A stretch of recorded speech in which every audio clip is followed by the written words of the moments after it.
ഇപ്പോൾ നിങ്ങൾ ആപ്പിൾ ഐഫോൺസിൽ പുതിയ ആപ്പുകൾ ഡൗൺലോഡ് ചെയ്യുകയാണെന്നുണ്ടെങ്കിൽ ആ ഒരു ആപ്പുകൾ ഹോം സ്ക്രീനിൽ നമുക്ക് കാണാൻ പറ്റുന്നതായിരിക്കും. ഓട്ടോമാറ്റിക്കായിട്ട് അത് ആഡ് ആവുന്നതായിരിക്കും. ഇപ്പോൾ നിങ്ങൾക്ക് പുതുതായിട്ട് ഇൻസ്റ്റാൾ ചെയ്യുന്ന ആപ്ലിക്കേഷൻസ് ഇതുപോലെ ഹോം സ്ക്രീനിലോട്ട് ആഡ് ആവണ്ട എന്നുണ്ടെങ്കിൽ അത് ഒഴിവാക്കാവുന്നതാണ്. ഈ ഒരു വീഡിയോയിൽ നമ്മൾ നോക്കാൻ പോകുന്നത് ആപ്പിൾ ഐഫോൺസിൽ എങ്ങനെ ആപ്പുകൾ ഡൗൺലോഡ് ചെയ്യുമ്പം അത് ഹോം സ്ക്രീനിലോട്ട് ആഡ് ആവുന്നത് ഒഴിവാക്കാം എന്നുള്ളതിനെ കുറിച്ചിട്ടാണ്.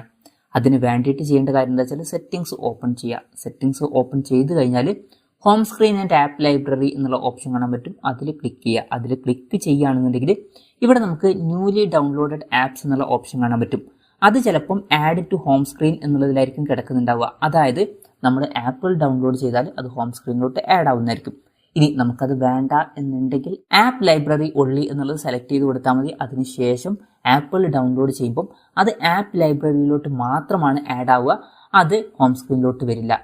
ആപ്പ് ലൈബ്രറി എന്ന് പറഞ്ഞാൽ ഈ ഒരു ഹോം സ്ക്രീനിലുള്ള ലാസ്റ്റ് പേജ് കഴിഞ്ഞിട്ട് വീണ്ടും ഒന്നും കൂടി റൈറ്റിലോട്ട് സ്വൈപ്പ് ചെയ്യുക. അപ്പോൾ നമുക്ക് ആപ്പ് ലൈബ്രറി കാണാൻ പറ്റും. ഇവിടെ നമുക്ക് എല്ലാ ആപ്പുകളും കാണാൻ പറ്റുന്നതായിരിക്കും. അപ്പം അതിൽ മാത്രമായിരിക്കും അത് കിടക്കുന്നുണ്ടാവുക. അപ്പം ഇങ്ങനെ നമുക്ക് വളരെ സിമ്പിളായിട്ട് ആപ്പിൾ ഐഫോൺസിൽ പുതുതായിട്ട് ഡൗൺലോഡ് ചെയ്യുന്ന ആപ്പുകൾ ഹോം സ്ക്രീനിൽ വരുന്നത് ഒഴിവാക്കാവുന്നതാണ്. ഈ ഒരു വീഡിയോ നിങ്ങൾക്ക് യൂസ്ഫുൾ ആയി എന്ന് വിചാരിക്കുന്നു. എന്തായാലും ഈ ഒരു വീഡിയോ പറ്റിയിട്ടുള്ള നിങ്ങളുടെ ജെന്യൂൻ ആയിട്ടുള്ള അഭിപ്രായം ജസ്റ്റ് ഒന്ന് കമൻറ്റ് ചെയ്യുക. അതുപോലെ തന്നെ ഇതുപോലുള്ള വീഡിയോസ് ഇനിയും കാണാൻ താല്പര്യമുണ്ടെന്നുണ്ടെങ്കിൽ ഈ ചാനൽ സബ്സ്ക്രൈബ് ചെയ്യാവുന്നതാണ്.